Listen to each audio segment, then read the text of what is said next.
So our next topic is procedure for constructing truth tables. So if the given statement has n simple statements, then start with the standard form that has 2 raised to n rows.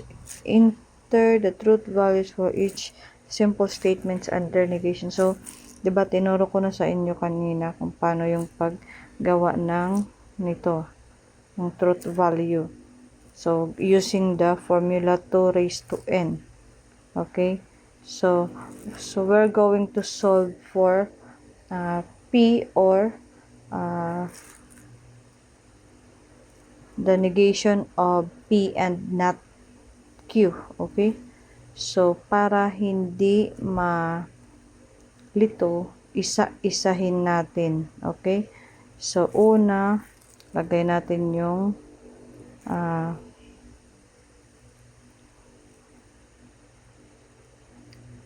values ni P. And then, ito, nilagay yung values ni P.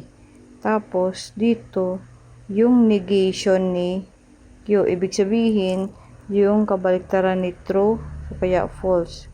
Kabaliktaran ni false, kaya true. Kabaliktaran ni true, kaya false. Kabaliktaran ni false, kaya naging true. Okay?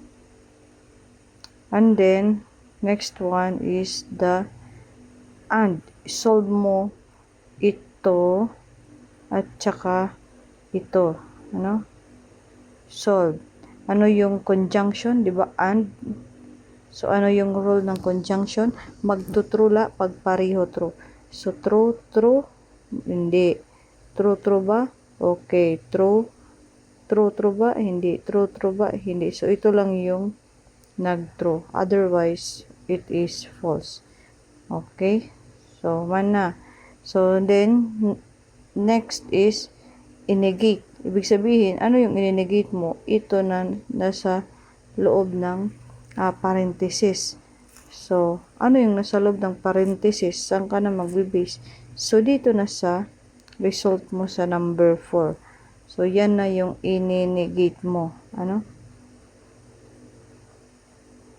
Yan na yung i-negate mo na result ni conjunction. So, kung i-negate natin to is magiging true. I-negate natin to is magiging false. Negate. True. False. Okay, true. So, next na is this one. No? Na-negate na yung ito. So, ito na. Isusolve na natin yung conjunction ni P at saka this one. Okay? So, P, disjunction pala, disjunction or. So, pag disjunction, magtutrula pag pareho true. So, no. Magtutrula pag mayaon true. Sorry. So, true, true. So, true siya. True, false, mayaon true. Ibig sabihin true liwat. False, true. Mayaon true. Ibig sabihin true.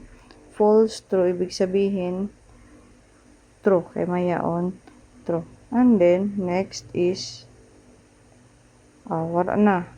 So, this one na is the final answer. Okay? So, that is the final answer. So, wala na. Exercise naman yun. Okay?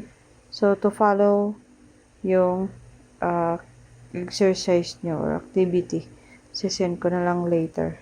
Okay? Thank you.